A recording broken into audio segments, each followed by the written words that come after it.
The Adelaide Oval is probably, I think, the best cricket ground in the world. I grew up here and played a lot of cricket here, obviously for South Australia and Australia. So I think it's a great ground.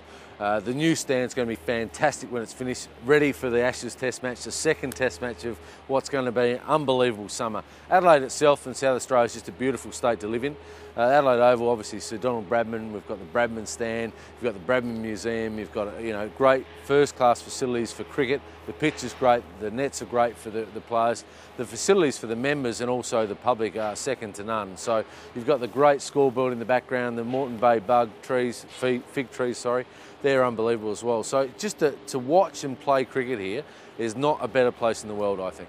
Well, the wicket here is a great flat wicket for batsmen the first 2 or 3 days. Who can forget the last Ashes Test match when obviously Shane Warne weaved his magic and Australia got over the line in that 5-0 drubbing of the English, which I was very happy with, but obviously the English weren't. So the wicket here is fantastic for 3 or 4 days, and then it starts to play some tricks. The ball goes reverse, it's up and down, and it starts to spin. So all in all, it's a great 5-day Test match wicket here. It's normally down to the last session, the last day, where you're likely to get a result, but if you're batting your bat first, you're well in the game. My brother-in-law is Craig White, who used to play for England, so I actually managed to face him in a Test match in Brisbane, the first Test match of the summer, obviously about 8-10 years back.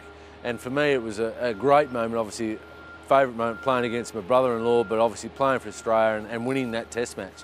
The worst moment is he got me out a couple of times in that Ashes series, so I've never lived it down.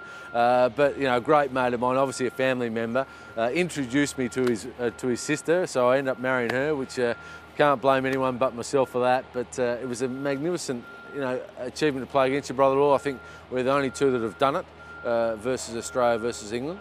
So for me, it was a favourite moment, and then the flip side of the coin, getting out to him a couple of times, is probably the worst moment as well.